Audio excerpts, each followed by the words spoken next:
चलो, जय हिंद। आर्टिकल 123 तक हम कंप्लीट कर चुके हैं।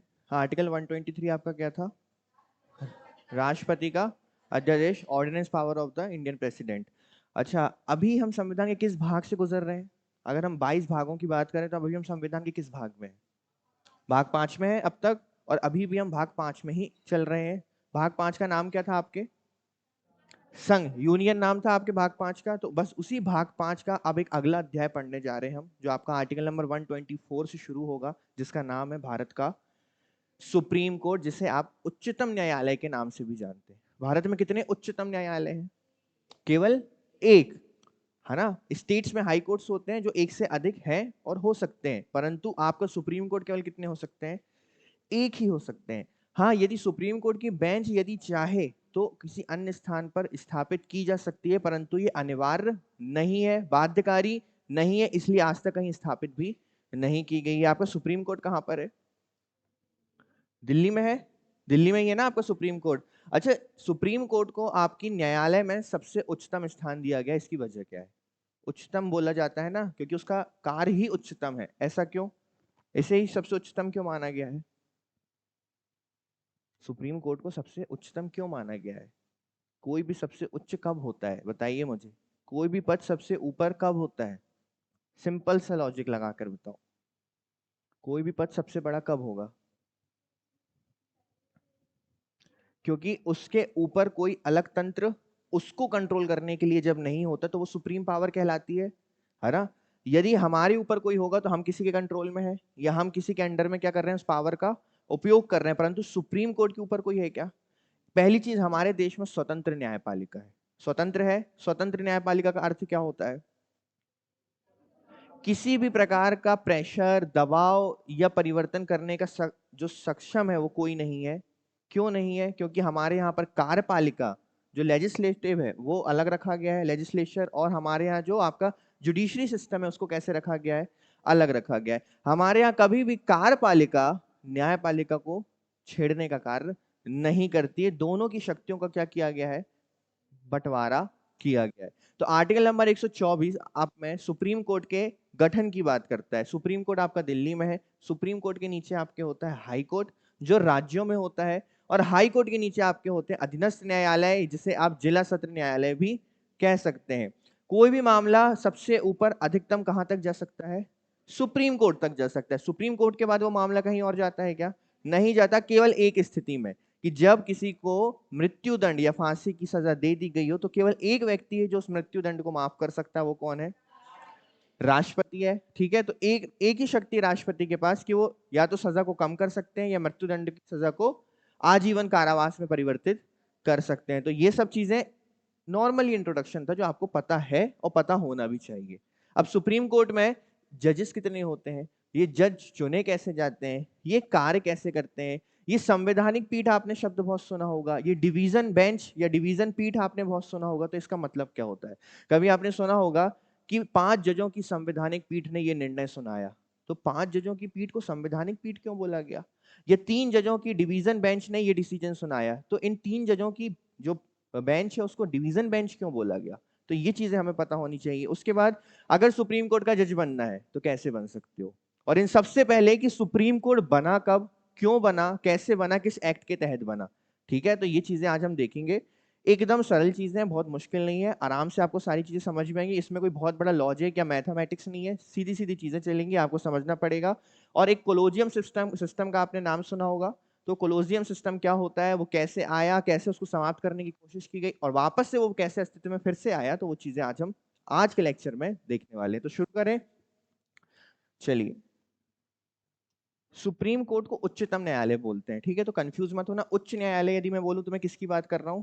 हाई कोर्ट की बात कर रहा हूं। और उच्चतम न्यायालय बोलूं तो वैसे मैं सुप्रीम कोर्ट और हाई कोर्ट वर्ड यूज करूंगा ताकि वो आपको इजी लगे, है ना। तो आर्टिकल कौन सा चल रहा है अभी आपका? ये आर्टिकल नंबर 124।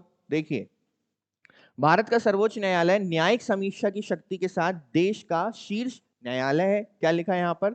सर्वोच्च न्यायालय, सुप्रीम कोर्ट। एवं यह भारत के संविधान के तहत न्याय की अपील हेतु अंतिम न्यायालय है। हमारे देश में, हमारे भारत में संविधान की रक्षा करने का दायित्व किसको दिया गया है? सुप्रीम कोर्ट को। क्या प्रधानमंत्री को दिया गया? क्या संसद को बोला गया, क्या राष्ट्रपति को बोला गया कि किसी के मौलिक अधिकारों का हनन हो? तो आप चीजों को देखिए, समझिए। हमारे यहाँ पर जब भी या इंडिविजुअल व्यक्ति हो या ग्रुप हो या पूरा शहर हो या पूरा समाज हो या पूरा का पूरा आपका जाति हो, यदि किसी के भी मौलिक अधिकारों का हनन किया जाएगा तो एक ही दरवाजा खटखटाते हैं। वो किसका दरवाजा होता है? वो होता है कोर्ट का या सुप्रीम कोर्ट का। ठीक है, क्योंकि उन्हें विश्वास है कि उनकी रक्षा कौन करेगा अधिकारों का? क्योंकि हमारे देश में संविधान का रक्षक किसको बनाया गया है? सुप्रीम कोर्ट को बनाया गया है या न्यायालय को बनाया गया है। ऐसी बहुत सी पावर्स है जो हाई कोर्ट के पास नहीं है, वो किसके पास है? Supreme court. भारत एक संघीय राज्य है। अब मैं ये चीज आपको नहीं बताऊंगा संघीय राज्य क्यों बोला, क्योंकि हम संघ के बारे में इतना पढ़ चुके हैं कि संघ होता क्या है, संघ क्यों बोला जाता है और ऐसे कौन से गुण हैं जो संघ के हैं और कौन से गुण जो संघ के नहीं है। तो ये चीजें हम देख चुके हैं। भारत एक संघीय राज्य है एवं इसकी एकल तथा एकीकृत न्याय प्रणाली है। एकीकृत क्यों बोला गया, ये बस बता दीजिए आप मुझे, एकीकृत न्यायपालिका क्यों बोला गया है? हाँ, अलग अलग वर्क नहीं करते हैं। ऐसा नहीं कि हाई कोर्ट ने कोई डिसीजन सुना दिया तो सुप्रीम कोर्ट उस डिसीजन पे कुछ नहीं कर सकता क्योंकि हाई कोर्ट का इंडिविजुअल पावर है वो, ऐसा नहीं है। हमारे यहाँ पर जो जज सत्र न्यायालय है वो किसके, उसके ऊपर कौन है? हाई कोर्ट्स हैं आपके। और हाई कोर्ट्स के ऊपर कौन है आपका? तो ये सभी मिलकर एक एकीकृत प्रणाली बनाते हैं। सबसे ऊपर आपका सुप्रीम कोर्ट, फिर हाई कोर्ट, फिर आप सेशनल कोर्ट या फिर इसे सत्र न्यायालय कह सकते हैं। ये सभी मिलकर क्या बनाते हैं? एक एकीकृत प्रणाली बनाते हैं जिसे त्रिस्तरीय संरचना भी कहा जाता है, अर्थात सर्वोच्च न्यायालय, उच्च न्यायालय और अधीनस्थ न्यायालय। यहां तक क्लियर है? इसके बाद सुप्रीम कोर्ट का इतिहास देख लेते हैं। तो आपको पता है क्योंकि आपने एक्ट पढ़े हैं कि सुप्रीम कोर्ट कब बना था आपका? भारत का संघीय न्यायालय भारत सरकार अधिनियम 1735 के अनुसार, ओ सॉरी 1935 के अनुसार बनाया गया था। यह अदालत प्रांतों और संघीय राज्यों के बीच विवादों का क्या करते थे? निपटारा, और उच्च न्यायालय के फैसलों के खिलाफ क्या करता था? अपील करता था। स्वतंत्रता के बाद संघीय न्यायालय और प्रीवी काउंसिल की न्यायिक समिति का स्थान भारत के सर्वोच्च न्यायालय ने ले लिया, जो जनवरी 1950 में अपने अस्तित्व में आया। 1950 के संविधान में एक मुख्य न्यायाधीश, अब समझिएगा आप, कि जब भारतीय सुप्रीम कोर्ट की स्थापना की गई 1950 में, क्यों? क्योंकि अब हम क्या हो चुके थे? गणतंत्र बन चुके थे। स्वतंत्र तो हम 47 में हो चुके हैं, 50 में हम क्या हो गए थे? गणतंत्र। तो आपको याद होगा हमने ऐसी बहुत सारी चीजें हैं जिसे राष्ट्रीयकृत किया। जैसे हमने अपनी यूनियन पब्लिक कमीशन को भी राष्ट्रीयकृत किया था, यूपीएससी को। तो हमने सुप्रीम कोर्ट को भी क्या किया? राष्ट्रीयकृत किया। सुप्रीम कोर्ट को जब हमने राष्ट्रीयकृत किया तो हमने उसमें यह व्यवस्था की कि उसमें एक मुख्य न्यायाधीश होंगे, अर्थात एक क्या होंगे आपके? CJI, chief justice of India, और उसके साथ 7 अन्य न्यायाधीश होंगे। तो टोटल कितने हो गए आपके? ये व्यवस्था की गई कि सुप्रीम कोर्ट में टोटल 8 जजेस होंगे, जिसमें से एक सीजेआई होगा और बाकी अन्य न्यायाधीश होंगे। सर्वोच्च न्यायालय की परिकल्पना की गई। परंतु क्या आज आपको 8 न्यायाधीश देखने मिलते हैं? नहीं, क्योंकि संसद द्वारा सुप्रीम कोर्ट न्यायाधीशों की संख्या में वृद्धि की गई और वर्तमान में भारत के मुख्य न्यायाधीश समिति कितने हैं? 34, अर्थात एक आपके सीजेआई और 33 आपके अन्य। क्योंकि संसद को यह शक्ति दी गई थी संविधान के तहत कि आवश्यकता पड़ने पर इन जजेस की संख्या को बढ़ाया जा सकता है। तो 1950 में हमारे, अच्छा इससे पहले सुप्रीम कोर्ट आपको सबसे पहले सुनने कब मिला? चलो यहां पे लिखा नहीं है, सबसे पहले कब? 1774 में। याद है आपका सुप्रीम कोर्ट बना था कहां पर? कलकत्ता में। और इसके पहले जो सीजीआई बनाए गए थे वो कौन थे? एलिजा एम्पे थे। इनकी लड़ाई चल रही थी वॉइस रॉय के साथ, जिसकी वजह से एक्ट ऑफ सेटलमेंट 1781 लाया गया था। तो ये तो है, पर अभी हम भारतीय जब सुप्रीम कोर्ट जिसे नाम दिया गया सुप्रीम कोर्ट भारत का, तब से हम इसकी बात करें जब ये संघ के लिए बना था। क्लियर है? तो कितने जजेस थे पहले? 8, एक सीजीआई और बाकी अन्य। वर्तमान में कितने हैं? 24, 34। ठीक है। संवैधानिक प्रावधान, संविधान के किस भाग में? 5। नाम क्या है उसका? अध्याय कौन सा? संघ न्यायपालिका, ये हम पढ़ रहे हैं, जिसके तहत सर्वोच्च न्यायालय का प्रावधान किया गया है।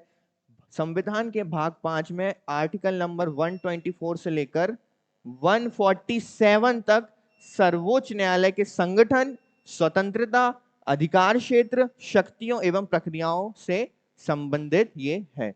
आर्टिकल 124(1) के तहत भारतीय संविधान में कहा गया है कि भारत का एक क्या होगा, किस में बोला गया है ये 124(1) में ही बोला गया है कि भारत का एक क्या होगा, सर्वोच्च न्यायालय होगा, जिसमें एक मुख्य न्यायाधीश तथा 7 से अधिक अन्य न्यायाधीश नहीं हो सकते। किसमें लिखा गया ये, कॉन्स्टिट्यूशन में 124(1) में। परंतु जब तक कि कानून द्वारा संसद अन्य न्यायाधीशों की बड़ी संख्या निर्धारित नहीं, इन्होंने बोला 124(1) में कि आपके भारत के लिए या हमारे भारत के लिए क्या होगा, एक सुप्रीम कोर्ट होगा, उच्चतम न्यायालय होगा, जिसमें से एक सीजीआई और 7 से अधिक अन्य जज नहीं हो सकते तब तक जब तक कानूनी प्रक्रिया के द्वारा संसद इनकी संख्या को बढ़ाने का कार्य नहीं करती।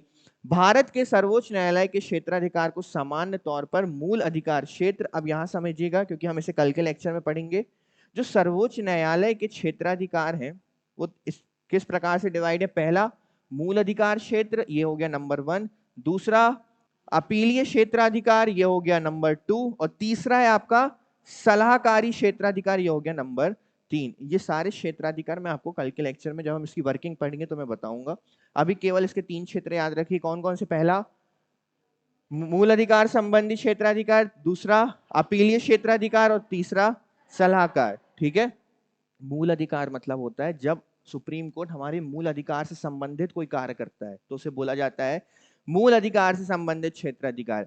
अपीलीय मतलब जो मामले उसके पास आते हैं, सिविल मामले और क्रिमिनल मामले आते हैं सुप्रीम कोर्ट के पास, उसे बोला जाता है अपीलीय मामले। और तीसरा होता है सलाहकारी क्षेत्राधिकार, क्योंकि हमारे देश में समय समय पर सुप्रीम कोर्ट राष्ट्रपति को क्या देते हैं, सलाह देते हैं, जब जब राष्ट्रपति उनसे क्या मांगते हैं, सलाह मांगते हैं। तो ये 3 क्षेत्राधिकार हम डिटेल में पढ़ेंगे।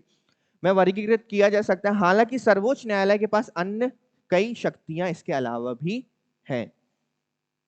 सर्वोच्च न्यायालय के कार्य क्या होते हैं, यह उच्च न्यायालय अन्य अदालतों या न्यायाधिकरणों के फैसलों के खिलाफ अपील करता है। यह विभिन्न सरकारी प्राधिकरणों, राज्य सरकारों के बीच और केंद्र और किसी भी राज्य सरकार के बीच विवादों का क्या करता है।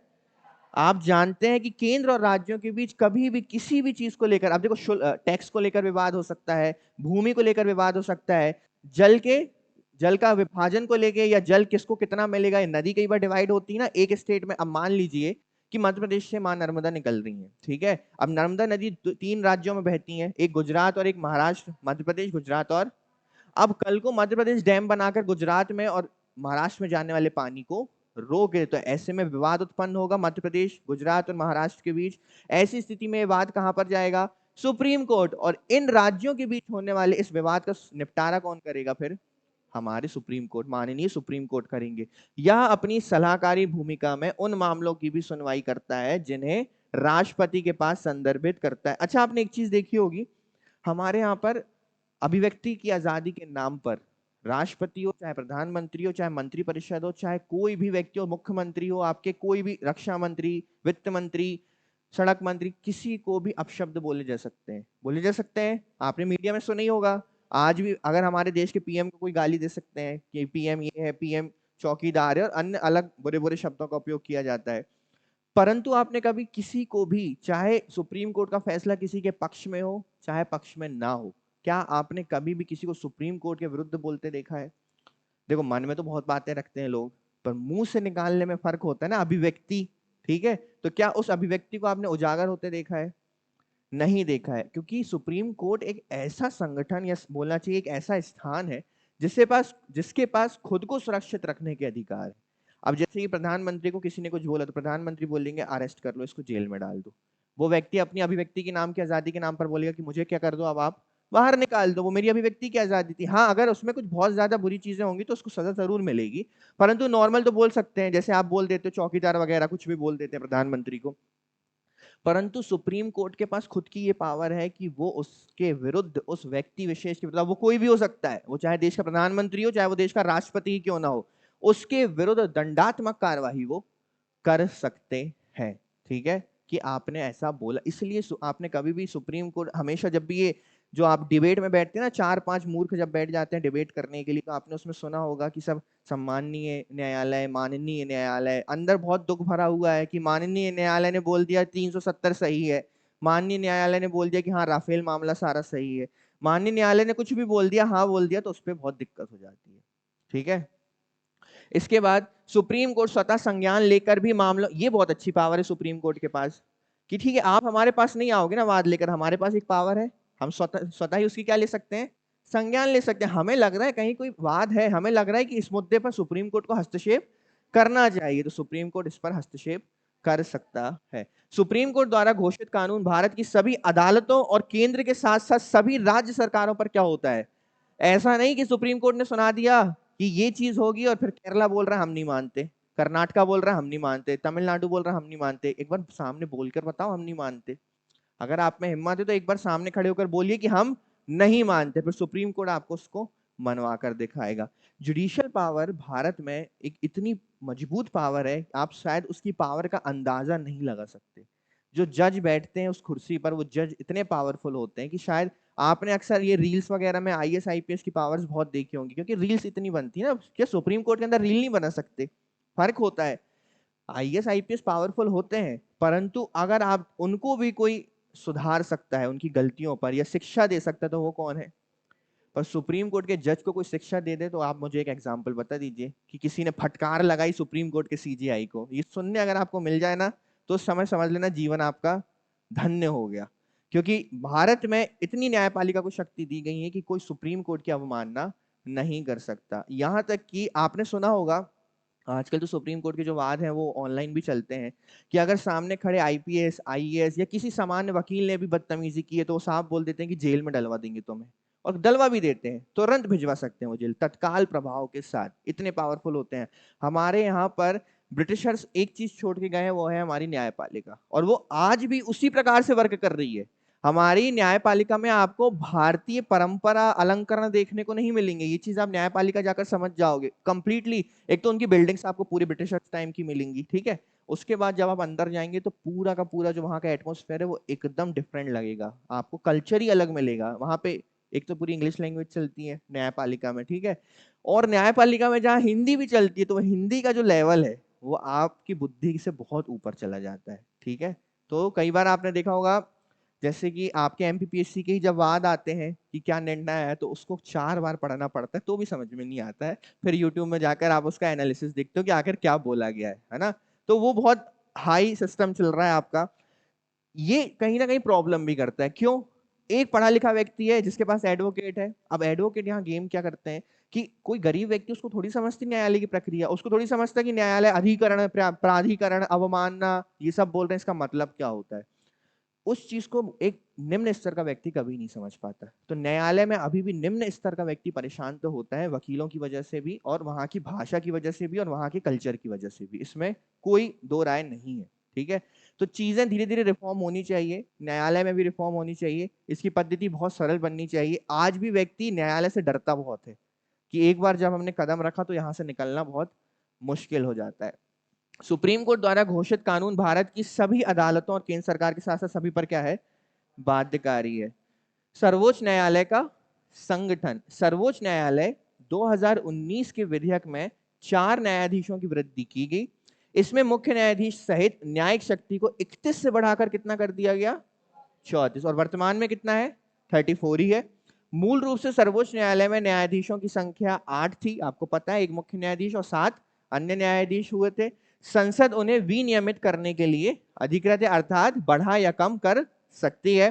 सीजीआई समेत सुप्रीम कोर्ट में अभी 34 न्यायाधीश हैं। अब ये चीज आप ध्यान से समझिएगा, देखो जब कानून के मौलिक प्रश्नों का निर्णय करना होता है, ठीक है, किसके मौलिक प्रश्नों का निर्णय करना होता है, जब भी कोई निर्णय देने के लिए 2 या 3 जजेस बैठेंगे, इस चीज को समझना, सामने आपके कितने जजेस बैठे हैं, 2 या 3, तो उसको आप बोलेंगे डिवीजन बेंच। क्या बोलेंगे?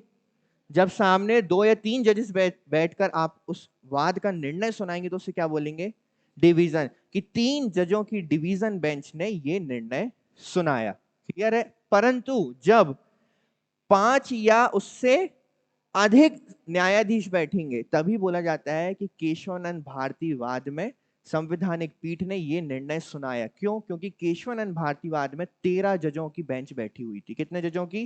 13। 13 5 से ज्यादा होते हैं, इसीलिए बोला गया कि केशवानंद भारती वाद में संवैधानिक पीठ ने निम्न निर्णय सुनाए, तो उसे क्या बोला जाएगा? संवैधानिक बेंच बोला जाएगा। ठीक है, नॉर्मली आपने देखा होगा एक ही जज सारी क्रियाएं कर देते हैं और निर्णय सुना देते हैं। जब 2 या 3 बैठे तो, जब 5 या 5 से अधिक बैठे तो संवैधानिक बेंच। तो आज से आपको ये चीज पता है कि डिवीजन बेंच क्या होता है और संवैधानिक बेंच क्या होता है। ठीक है, इसके बाद भारत के सर्वोच्च न्यायालय की प्रक्रिया। भारत के सर्वोच्च न्यायालय के पास न्यायालय की कार्यप्रणाली और प्रक्रिया को विनियमित करने के लिए राष्ट्रपति से परामर्श करने की शक्तियां हैं। संवैधानिक मामलों का निर्णय आमतौर पर 5 न्यायाधीशों वाली पीठ करती है, जिससे संवैधानिक बेंच कहा जाता है। 5 या 5 से ऊपर हो सकते हैं, जबकि अन्य मामलों का निर्णय करने के लिए कम से कम कितने? 3 होते हैं, जिसे आप क्या बोल सकते हैं? डिवीजन बेंच कह सकते हैं। अच्छा, अगर 4 जजेस बैठे तो क्या बोलोगे? डिवीजन बेंच बेटा। क्या बोलोगे? 3 बैठे तो क्या बोलोगे? 5 बैठे तो क्या? 6 बैठे तो 10, 15। समझ गए? इतने सारे यदि बैठ रहे हैं मतलब मुद्दा बड़ा है। ठीक है, अगर इतने सारे जजेस बैठ रहे हैं यानी बहुत बड़ी कोई वाद आया है, सारे जजेस अपने अपने चीजों को डिवाइड करके उस पर अध्ययन कर रहे हैं और उस पर अपना क्या सुनाने वाले हैं। क्योंकि इसके बाद जजों में आपसी सहमति होना भी तो अनिवार्य है। चलो 10 जज बैठ गए, 5 बोले नहीं हाँ, 5 बोले ना, तो ये तो प्रॉब्लम है ना। जज में जब आपसी सहमति नहीं है तो ये आसान नहीं होता है। अब आप सोचिए, केशवानंद भारती में कितने बैठे थे? 13। और केशवानंद भारती कोई अपने जन्मजात वकील नहीं थे, याद रखना, जिन्होंने आपकी संविधान की मूल संरचना को बचाने का प्रयास किया। केशवानंद भारतीवाद एक ऐसा वाद है जिसका मुझे अलग से पूरा लेक्चर लेना पड़ेगा। ठीक है, क्योंकि उसको आपको बहुत अच्छे से समझाना पड़ेगा। केशवानंद भारतीवाद हो गया है, इंदिरा साहनीवाद हो गया है, बाकी मैंने आपको ऊपर ही ऊपर बहुत अच्छे से इसका ओवरव्यू बताया हुआ है। आपका आज जो मध्य प्रदेश में एक रिजर्वेशन का केस फंसा हुआ है, जिसकी वजह से बहुत सारे रिजल्ट्स पेंडिंग हैं और उसकी वजह से 87 और 13% में रिजल्ट को डिवाइड करके पेश किया जा रहा है। ये हो रहा है 50% की रिजर्वेशन सीमा को पार करने के कारण, क्योंकि मध्य प्रदेश में वर्तमान में 50% से अधिक रिजर्वेशन हो चुका है ओबीसी को 27% देने के पश्चात।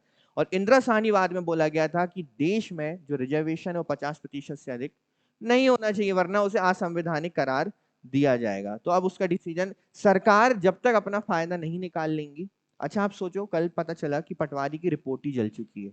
वल्लभ भवन में पटवारी रिपोर्ट में कल न्यूज में चल रहा था कि पटवारी रिपोर्ट में क्या लग गई है। आपके घरों में मैं एक चीज बताऊं, आपके घरों में कोई सामान्य सा कचरा भी एक ड्रॉर में पड़ा होगा ना, तो 10 साल बाद वो कचरा वहीं मिलेगा, उस पर कभी आग नहीं लगेगी। समझ रहे हो? आपके घरों में आपको शायद अभी अपनी 10th की कॉपी भी मिल जाए कहीं रखी हुई बॉक्स वगैरह में। ये वल्लभ भवन है, मध्य प्रदेश का सचिवालय है, ये मध्य प्रदेश के सरकारों के यहाँ डॉक्यूमेंट्स पहुंचते हैं यहाँ पर। ठीक है, और यहाँ पे हर 2 दिन में क्या लग जाती है, क्योंकि वहां के जो सचिव है वो लाइटर लेके घूमते हैं, ऐसे आज जाते हैं ऑफिस के अंदर, बोलते हैं ये डॉक्यूमेंट दिक्कत कर रहा है, आग लगा दो, ये डॉक्यूमेंट दिक्कत कर, आग लगा दो। अभी जस्ट इलेक्शन के पहले आग लग गई थी, क्योंकि कहीं ना कहीं गवर्नमेंट को ये रहता है कि नई गवर्नमेंट आकर जब डॉक्यूमेंट्स खोलेगी तो कल को क्या हो सकता है, हमारे ऊपर कार्रवाई हो सकती है, हमारे पूरे की पूरे जो घपलेबाजी है वो बाहर आ जाएगी ना, वो चीज बाहर आ जाएगी। पटवारी रिपोर्ट अभी तक पब्लिक नहीं की गई थी कि क्या जांच की गई है। कैसे आप बोल सकते हो कि पटवारी घोटाला नहीं हुआ? पूरा देश जानता है, पूरा स्टेट और एक बच्चा बच्चा जानता है कि पटवारी घोटाला हुआ है। ठीक है, खुद एग्जाम देने वाले, सिलेक्ट होने वाले जानते हैं पटवारी घोटाला हुआ है। परंतु अभी यहाँ पे 2 चीज डिवाइड हो गई, एक जो सिलेक्ट हो गए वो चाहते हैं हमें तो जॉब से मतलब, बाकी जाओ तेल लेने, और दूसरे हैं जो अभी मेहनत कर रहे हैं, चाह रहे हैं कि उन्हें उनका हक मिलना चाहिए। ठीक है, तो पटवारी रिपोर्ट में क्या लग गई, आग लग गई। ठीक है, अब देखो क्या होता है। सर्वोच्च न्यायालय का स्थान, संविधान, आपको पता है सर्वोच्च न्यायालय का स्थान कहाँ है? दिल्ली है। तो मैं आपको सिर्फ यही बता देता हूं कि सर्वोच्च न्यायालय का स्थान केवल दिल्ली में है, परंतु यदि राष्ट्रपति के अनुमोदन से इसे अन्य स्थान पर क्या किया जा सकता है, यह मुख्य न्यायाधीश को अन्य किसी स्थान पर या एक से अधिक स्थान पर सर्वोच्च न्यायालय के स्थान को नियुक्त करने का अधिकार प्रदान करता है। यह प्रावधान कैसा है? वैकल्पिक है, अनिवार्य नहीं है। तो ऐसा नहीं कि आप अलग अलग जगह पर उसकी पीठ खोल दें। इसका अर्थ यह है कि कोई भी अदालत राष्ट्रपति या मुख्य न्यायाधीश को सर्वोच्च न्यायालय को उसकी अन्य स्थान पर नियुक्त करने के लिए कोई निर्देश नहीं दे सकती है। ये इनकी स्वयं की प्रक्रिया पर या स्वविवेक पर निर्भर करता है। सर्वोच्च न्यायालय के लिए न्यायाधीश की पात्रता क्या होनी चाहिए? सबसे पहले तो एज लिमिट देख लो आप, कितनी होनी चाहिए? 65 ईयर्स। आर्टिकल नंबर 124 में बोला गया है कि 65 वर्ष से कम आयु का एक भारतीय नागरिक सुप्रीम कोर्ट के न्यायाधीश के रूप में नियुक्ति के लिए सिफारिश करने के लिए पात्र है। अच्छा, 65 से कम, 65 से कम 65 में रिटायर हो जाते हैं। 65 वर्ष से कम उम्र के व्यक्ति सिफारिश करने के लिए पात्र हैं यदि, पॉइंट नंबर 1, कम से कम 5 वर्षों तक एक या उससे अधिक उच्च न्यायालयों पर क्या रहे हो। कम से कम कितने वर्ष? कम से कम 5 वर्ष किसी एक या एक से अधिक हाई कोर्ट में क्या रह चुके हो, न्यायाधीश रह चुके हो। कम से कम 10 वर्षों तक एक या एक से अधिक हाई कोर्ट में वकील या अधिवक्ता या एडवोकेट रह चुके हो। कम से कम एक या एक से अधिक हाई कोर्ट में क्या रह चुके हो, कितने वर्षों के लिए? 10 वर्षों के लिए वकील रह चुके हो। और तीसरा, इन दोनों के बाद, चलो आपके पास ये है या फिर ये है, दोनों में से कोई एक है, इसके बाद राष्ट्रपति की राय में आप एक प्रतिष्ठित न्यायविद होने चाहिए। कुल मिलाकर राष्ट्रपति की नजर में आप एक अच्छे न्यायाधीश बनने योग्य होने चाहिए। तो आप यदि जज हैं तो कम से कम कितने वर्ष? 5 वर्ष आपको जज रहना होगा, तो आप सुप्रीम कोर्ट के न्यायाधीश बन सकते हैं। और यदि आप अधिवक्ता या एडवोकेट या वकील हैं तो कम से कम 10 वर्ष आप उसके रूप में कार्य कर चुके हो, तो आप बन सकते हैं क्या?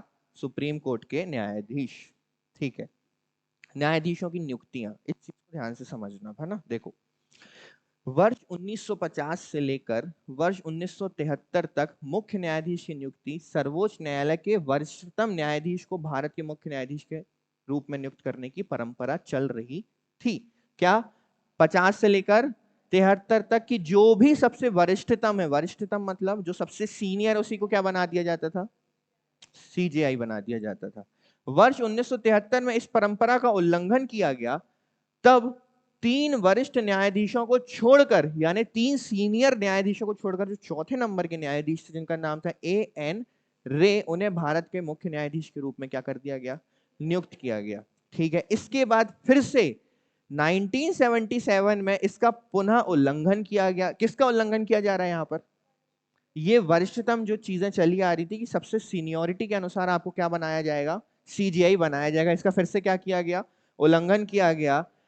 तब तत्कालीन 10 वरिष्ठतम न्यायाधीशों को छोड़कर किसको? एमयू बैग को भारत के मुख्य न्यायाधीश के रूप में क्या किया गया? नियुक्त किया गया। अच्छा, सरकारें हमेशा क्या चाहती हैं कि जो न्यायाधीश बनकर बैठे वो सरकार के पक्ष में कैसा हो? सकारात्मक हो। सरकारें तो चाहेंगी, क्योंकि अगर सुप्रीम कोर्ट पर सरकार का कंट्रोल है या सुप्रीम कोर्ट यदि सरकार के पक्ष में है, तो सरकार के किए गए हर गलत कृत्यों में सुप्रीम कोर्ट उसकी जांच नहीं करेगा, या जांच होगी तो आपका फैसला किसके पक्ष में आएगा? इसीलिए सरकार की इस स्वायत्तता को सर्वोच्च न्यायालय ने द्वितीय न्यायाधीश मामले 1993 में रद्द कर दिया, जिसमें सर्वोच्च न्यायालय ने फैसला दिया कि सर्वोच्च न्यायालय के वरिष्ठतम न्यायाधीश को ही भारत के मुख्य न्यायाधीश के रूप में क्या किया जाएगा? नियुक्त किया जाएगा। सुप्रीम कोर्ट ने द्वितीय न्यायाधीश मामले 1993 में उसको चेंज किया और बोला ये ऐसे काम नहीं चलेगा। ठीक है, यहाँ 10 जजेस बैठे हैं सीनियर, 3 जजेस, आपने क्या बीच में से किसी को भी उठा के क्या बना दे रहे हो? सीजीआई बना दे रहे हो। ये नहीं है। इससे तो सीनियोरिटी की इंसल्ट भी हुई और कहीं ना कहीं आप उस व्यक्ति को चुनकर बना रहे हो जो आपके लिए सकारात्मक रूप से कार्य करेगा। तो इस फैसले को रद्द कर दिया गया 1993 में। तब भी अभी सरकार मानेगी नहीं। ठीक है, देखिएगा आप, सर्वोच्च न्यायालय के न्यायाधीशों की नियुक्ति कौन करते हैं? राष्ट्रपति करते हैं। अभी कोलोजियम सिस्टम आएगा, वो आप समझेंगे कोलोजियम सिस्टम आखिर होता क्या है। परंतु नियुक्ति तो कौन ही करते हैं? राष्ट्रपति। यहां तक कि शपथ भी कौन दिलाते हैं? या तो राष्ट्रपति या राष्ट्रपति द्वारा नाम निर्देशित कोई अन्य व्यक्ति शपथ दिलाते हैं। सेम एज राष्ट्रपति को शपथ कौन दिलाते हैं? सुप्रीम कोर्ट के न्यायाधीश। तो ये दोनों एक दूसरे को शपथ दिलाने का काम करते हैं। यदि राष्ट्रपति आवश्यक समझते हैं तो मुख्य न्यायाधीश की नियुक्ति के लिए सर्वोच्च न्यायालय एवं उच्च न्यायालय के न्यायाधीशों की सलाह ली जा सकती है। यदि राष्ट्रपति आवश्यक समझें तो अन्य न्यायाधीशों को राष्ट्रपति द्वारा मुख्य न्यायाधीश एवं सर्वोच्च न्यायालय तथा उच्च न्यायालयों के ऐसे अन्य न्यायाधीशों के साथ परामर्श करने के बाद ही नियुक्त किया जा सकता है।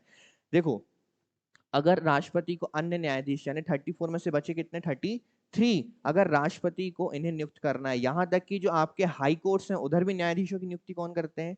राष्ट्रपति करते हैं। अब यदि राष्ट्रपति को इन स्थानों पर नियुक्तियां करनी है तो आपको एक बार उच्च न्यायालय के जो आपके मुख्य न्यायाधीश हैं और दूसरा उच्चतम न्यायालय के जो मुख्य न्यायाधीश हैं उनसे एक बार क्या करना होगा? परामर्श करना होगा।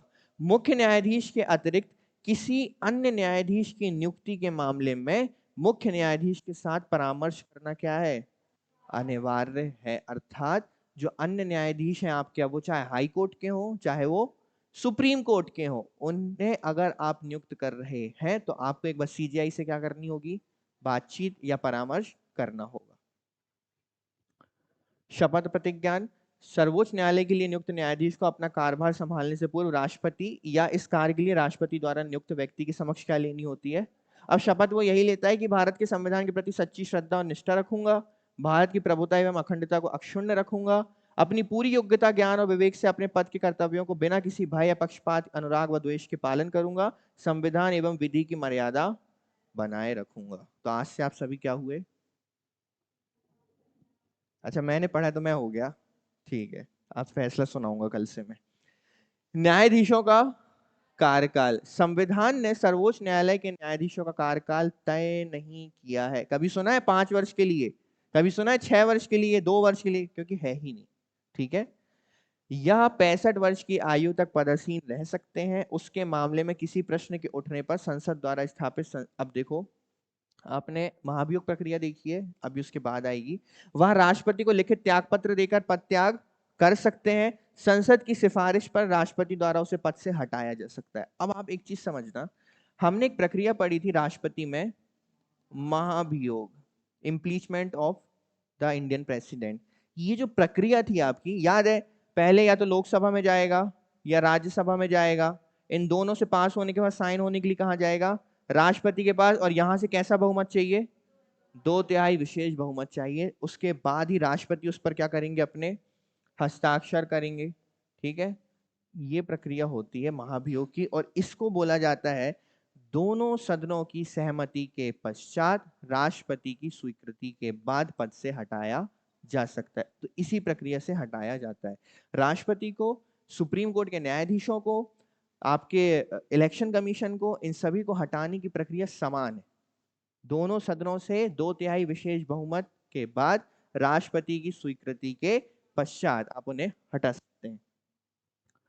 न्यायाधीशों को आपदस्थ करना, राष्ट्रपति के आदेश से सर्वोच्च न्यायालय के न्यायाधीश को पद से हटाया जा सकता है, पर यह आदेश ऐसे नहीं कि राष्ट्रपति ने आदेश दिया और सीधे पद से हटा दिया। कितने, दोनों सदनों की क्या चाहिए यहां पर, स्वीकृति। राष्ट्रपति उसे हटाने का आदेश तभी जारी कर सकता है जब इस प्रकार हटाए जाने हेतु संसद द्वारा उसी सत्र में ऐसा संबोधन किया गया, अर्थात उसे हटाने का संबोधन संसद के द्वारा दिया गया हो। इस आदेश को संसद के दोनों सदस्यों के विषय, यहां सदन है, दोनों सदन के विशेष बहुमत अर्थात कितनी, 2/3 बहुमत से पास होना है, समर्थन प्राप्त होना अनिवार्य है। उसे हटाने का आधार दुर्व्यवहार या अक्षमता होना चाहिए। न्यायाधीश जांच अधिनियम 1968 सर्वोच्च न्यायालय के न्यायाधीशों को हटाने के संबंध में महाभियोग की प्रक्रिया का उपबंध करता है। अब समझ गए आप सभी, ये वही प्रक्रिया है जो राष्ट्रपति के लिए उपयोग की जाती है, जिसमें दोनों सदनों की 2/3 बहुमत चाहिए और उसके बाद राष्ट्रपति की स्वीकृति चाहिए। अभी तक सर्वोच्च न्यायालय के किसी भी न्यायाधीश पर महाभियोग नहीं लगाया गया है। क्या लिखा है यहां पर चलाया गया है। लगाया जाता तो वो क्या हो जाते, बाहर, इस्तीफा देना होता, उन्हें उस पद को क्या करना पड़ता, छोड़ना पड़ता। लगाया नहीं गया परंतु चलाया गया है। न्यायमूर्ति वी रामास्वामी पर 1991 और न्यायमूर्ति दीपक मिश्रा पर अभी वर्तमान में 17-18 के बीच में क्या चलाया गया था, महाभियोग की प्रक्रिया चलाई गई थी, पर दोनों ही महाभियोग की प्रक्रिया विफल हो गई। अर्थात क्योंकि महाभियोग की प्रक्रिया में एक बहुत अलग कॉन्सेप्ट चलता है कि सबसे पहले ये जो समर्थन है, इस पर लोकसभा अध्यक्ष या राज्यसभा सभापति की क्या चाहिए, स्वीकृति चाहिए। अगर वो ही रिजेक्ट कर दिया उन्होंने तो फिर वो प्रक्रिया शुरू ही नहीं होगी। अगर एक सदन से पास होने के पश्चात ये दूसरे सदन में जाती है और दूसरे सदन से इसे अस्वीकृत कर दिया जाता है तो भी ये प्रक्रिया क्या हो जाती है, यानी कदम कदम पर इस प्रक्रिया के विफल होने के चांसेस ज्यादा रहते हैं, इसलिए कभी भी ये सक्सेसफुल नहीं हो पाती। इसी वजह से भारत में आज तक इस प्रक्रिया के द्वारा किसी को भी हटाया नहीं गया। कोलोजियम सिस्टम, कोलोजियम सिस्टम में क्या होता है, कोलोजियम प्रणाली की शुरुआत तृतीय न्यायाधीश मामले के माध्यम से हुई थी। आप इसको सिर्फ जल्दी जल्दी समझ लीजिए। इसका उपयोग उच्च न्यायालय और सर्वोच्च न्यायालय में न्यायाधीशों की नियुक्ति करने के लिए किया जाता था। भारत के मूल संविधान में कहीं भी इसका उल्लेख नहीं है, कोलोजियम सिस्टम का कहीं भी उल्लेख नहीं है। देखो, सर्वोच्च न्यायालय के कोलोजियम का नेतृत्व यानी इसके जो प्रमुख होते हैं वो कौन होते हैं, सीजीआई, और इनके साथ बैठते हैं आपके 4 अन्य वरिष्ठतम न्यायाधीश। सीजीआई प्लस 4 टोटल कितने हो गए? तो कोलोजियम में टोटल कितने सदस्य होते हैं आपके? 5 सदस्य होते हैं। ठीक है। उच्च न्यायालय के कोलोजियम का नेतृत्व उसके मुख्य न्यायाधीश और उस न्यायालय के 4 अन्य वरिष्ठतम न्यायाधीश करते हैं। उच्च न्यायालय कोलोजियम सिस्टम द्वारा नियुक्ति के लिए अनुशंसित नाम और सर्वोच्च न्यायालय कोलोजियम द्वारा अनुमोदन के बाद ही सरकार तक पहुंचते। ये क्या करते हैं? जिन न्यायाधीशों की नियुक्ति की जानी चाहिए उनके नाम किसके पास भेजती है? सरकार के पास। मतलब नामों की क्या करती है? एक तरीके से सिफारिश करती है कि ये क्या बनने चाहिए। ठीक है। इसके बाद उच्च न्यायालय के न्यायाधीशों की नियुक्ति केवल कोलोजियम प्रणाली के माध्यम से होती है और कोलोजियम द्वारा नाम तय किए जाने के बाद ही सरकार की भूमिका होती है। अर्थात यदि हाईकोर्ट में आपको न्यायाधीशों की नियुक्ति करना है तो एक कोलोजियम में बैठे सीजीआई और 4 वरिष्ठतम सदस्य ही क्या करेंगे? वो नामों की सिफारिश करेंगे। उन नामों पर सरकार चर्चा करके सरकार उनको क्या करती है? फिर नियुक्ति देने का काम करती है। कोलोजियम केंद्र सरकार को वकीलों या न्यायाधीशों के नाम प्रस्तावित करता है। इसी प्रकार केंद्र सरकार भी अपने कुछ प्रस्तावित नामों को कहां भेजता है? अब देखो क्या हो रहा है। यहाँ पे सीजीआई बैठे हैं अपने 4 मेंबर्स के साथ, इन्होंने नाम डिसाइड करके रखे हैं, ये नाम ये क्या बनने चाहिए? न्यायाधीश बनने चाहिए, या इन वकीलों को न्यायाधीश बनाना चाहिए। वहां सरकार भी कुछ अपने नाम तैयार कर कर रखती है और सरकार उन नामों को कहां भेजती है? कोलोजियम के पास भेजती है। अब कोलोजियम के पास 2 ऑप्शन है। देखिए, पहला ऑप्शन कि कोलोजियम उन नामों को देखे और बोले कि हाँ इन्हें जोड़ा जा सकता है। दूसरा, उन्हें नहीं, मतलब उन्हें केंद्र सरकार द्वारा भेजे गए नामों से कोई लेना देना नहीं है। वो अपने ही नामों को फिर से कहां भेज देगी? और जब वो अपने नामों को फिर से केंद्र सरकार के पास भेजेगी कोलोजियम, तो केंद्र सरकार अब उन नामों को मानने के लिए क्या है? बाध्यकारी है। अर्थात कोलोजियम का निर्णय अंतिम निर्णय माना जाएगा। कोलोजियम केंद्र सरकार द्वारा प्रस्तावित नामों या सुझावों पर विचार करता है। वह अंतिम अनुमोदन के लिए फाइल को सरकार के पास भेजता है। यदि कोलोजियम फिर से उन्हीं नामों को पुनः भेजता है तो सरकार को उन नामों पर अपनी सहमति देनी होगी, लेकिन जवाब देने के लिए समय सीमा तय नहीं है। यही कारण है कि न्यायाधीशों की नियुक्ति में लंबा समय लग जाता है। अब आपने तो कोई बिना नाम चेंज किए किसके पास भेज दिया? अब केंद्र सरकार ने उसको ठंडे बस्ते में डाल दिया कि सोचेंगे, विचार करेंगे, देखेंगे, जब हमारा मन करेगा तो कर देंगे। अब यहां पर सरकार ने एक छोटा सा गेम किया। देखो, 99th कॉन्स्टिट्यूशनल अमेंडमेंट 2014 के माध्यम से न्यायाधीशों की नियुक्ति के लिए कोलोजियम प्रणाली को बदलने हेतु नेशनल राष्ट्रीय न्यायिक नियुक्ति आयोग, नेशनल जुडिशरी अपॉइंटमेंट कमीशन का क्या किया गया? गठन किया गया। अब क्या बोला इन्होंने कि अब कोलोजियम सिस्टम के हिसाब से क्या नहीं होगी? नियुक्तियां नहीं होंगी। अब चलेगा एनजेसी, राष्ट्रीय न्यायिक नियुक्ति आयोग। परंतु सर्वोच्च न्यायालय ने कोलोजियम प्रणाली को बरकरार रखा और एनजेसी को इस आधार पर क्या बोल दिया? असंवैधानिक करार कर दिया और न्यायिक नियुक्ति में राजनीतिक कार्यपालिका की भागीदारी मूल संरचना के सिद्धांतों अर्थात न्यायपालिका की स्वतंत्रता के खिलाफ इसको बताया। तो सरकार ने एनजेसी लाने की कोशिश की। क्यों? क्योंकि आप देखो, न्यायाधीशों की नियुक्ति में मोनोपोली चल रही थी किसकी? न्यायपालिका की। सीजीआई बैठे थे 4 लोगों के साथ और जिन जजों को नियुक्त करना, अब केंद्र सरकार टेंशन में, क्योंकि केंद्र सरकार को न्यायपालिका में अपने लोगों को बैठाना है जो उनके लिए अच्छा काम करें, जो उनके पक्ष में निर्णय दे सकें। पर कोलोजियम ये करने नहीं दे रहा था। उन्होंने बोला क्या ला देते हैं हम? एनजेसी की। अब से एक कमीशन होगा और वो कमीशन क्या करेगा? नियुक्तियां करेगा। पर सुप्रीम कोर्ट ने उसको क्या करार कर दिया? असंवैधानिक करार कर दिया। बोला नहीं चलेगा ये काम, कोलोजियम सिस्टम के हिसाब से क्या की जाएंगी? नियुक्तियां की जाएंगी। इसके बाद न्यायपालिका, चलो ये हम कल देखेंगे। ठीक है, इतना समझ में आया? न्यायपालिका की स्वतंत्रताएं और उसके जो क्षेत्राधिकार है वो मैं आपको कल बताऊंगा। तो ये चीजें समझ में आई। पहली चीज हमने देखी कि न्यायपालिका कहां पर है, क्यों है और इसका कार्य क्या है। इसमें किस प्रकार से जजेस को चुना जाता है, जजेस की पात्रताएं क्या होती हैं, वो उन्हें शपथ कौन दिलाता है, उनके कार्य क्या होते हैं, कोलोजियम सिस्टम क्या होता है, कोलोजियम सिस्टम को बदलने के लिए किसको लाया गया था, परंतु से बाद में क्या करार कर दिया गया। इसके बाद हमने ये देखा कि संवैधानिक पीठ किसे कहा जाता है और डिवीजन बेंच किसे कहा जाता है। तो यदि 3 जज बैठे हैं तो क्या बोलेंगे हम? Division bench. यदि 4 जज बैठे हैं तो, यदि 5 बैठे हैं तो, और 5 से अधिक बैठे हैं तो संवैधानिक बेंच उसको कहा जाएगा। इसलिए केशवनाथ भारती में जब 13 जज बैठे थे तो उसे क्या बोला गया? संवैधानिक पीठ बोला गया। और जहां तक मैं याद कर पा रहा हूं, इंदिरा साहनीवाद में भी 7 जजों की पीठ बैठी थी, इसलिए उसे क्या बोला गया? संवैधानिक बेंच बोला गया था। क्लियर है? तो इसके कल क्षेत्राधिकार और कार्य में आपको बताऊंगा। कल आप सभी को कक्षा में उपस्थित रहना है। क्लियर है? All okay? चलिए, जय हिंद।